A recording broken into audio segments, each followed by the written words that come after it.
पहले मोदी कैबिनेट ने 3 बड़े फैसलों पर मुहर लगा दी है। केंद्र सरकार ने प्रधानमंत्री धन धान्य कृषि योजना को मंजूरी दे दी। ये योजना अगले 6 साल तक चलेगी और देश के 100 जिलों को कवर करेगी। हर साल इसके लिए 24,000 करोड़ रुपए का बजट तय किया गया है। इस स्कीम का मकसद किसानों को फसल कटाई के बाद भंडारण की बेहतर सुविधा देना, सिंचाई व्यवस्था को सुधारना और खेती की पैदावार को बढ़ाना है। सूचना एवं प्रसारण मंत्री अश्विनी वैष्णव ने बताया कि ये योजना 36 मौजूदा स्कीमों को मिलाकर एक मजबूत ढांचा तैयार करेगी, जिससे फसल विविधीकरण और टिकाऊ खेती को बढ़ावा मिलेगा। सरकार ने NLCIL को नवीकरणीय योजना में निवेश के लिए 7,000 करोड़ रुपए की भी मंजूरी दे दी है।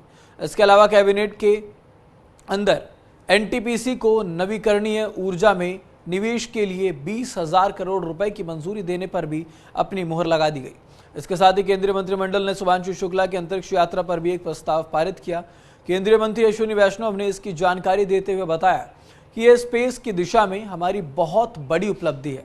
उन्होंने कहा कि ISS से ग्रुप कैप्टन सुभांशु शुक्ला की वापसी और मंत्रिमंडल ने एक बड़ा संकल्प पारित किया है। सुभांशु शुक्ला अंतरिक्ष यात्रियों से सकुशल धरती पर लौट चुके हैं। ये समूचे देश के लिए बेहद गर्व, गौरव और उल्लास का अवसर है।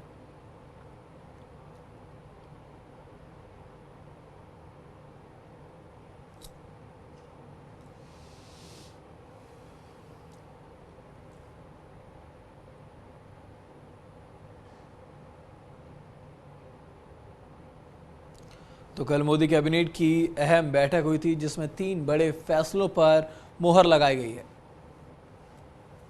प्रधानमंत्री धन धान्य कृषि योजना को इसमें मंजूरी दे दी गई है। साथ ही साथ कटाई के बाद जो भंडारण की सुविधा है वो देने की बात की गई है। सिंचाई को लेकर के फैसला लिया गया है। तो 1.7 करोड़ किसानों को इस योजना से सीधा फायदा मिलने वाला है। प्रधानमंत्री के इस कैबिनेट बैठक में किसानों को साफ तौर पर यह तोहफा मिलेगा।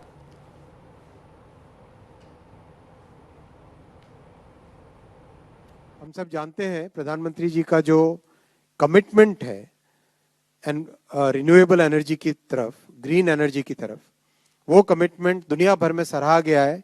और जो बड़े बड़े हमने गोल पहले 2030 के लिए थे वो 2025 में हम अचीव कर रहे हैं। उस दिशा में आज 2 बड़े फैसले लिए गए। पहला फैसला है NTPC का। NTPC को 20,000 करोड़ रुपए तक का इन्वेस्टमेंट करने की छूट दी गई है। रिन्यूएबल एनर्जी में उनको एम्पावर किया गया है रिन्यूएबल एनर्जी में इन्वेस्टमेंट करने के लिए। NTPC की जो ग्रीन कैपेसिटी है 6 गीगावाट है अभी, इसको 26 गीगावाट करने का संकल्प इसमें है सम्मिलित, और 2032 तक 60 गीगावाट करने का इसमें टारगेट रखा गया है। और NTPC की बहुत एफिशिएंटली काम इसमें हो रहा है। इनका जो स्ट्रक्चर है वो स्ट्रक्चर इस तरह से है, NTPC टॉप लेवल पे, होल्डिंग लेवल पे, फिर NTPC ग्रीन बिजनेस इनकी, जिसमें कई सब्सिडरीज और जॉइंट वेंचर्स हैं, और NTPC रिन्यूएबल्स करके एक सब्सिडरी है, उसका major focus greenfield capacity addition पे रहेगा।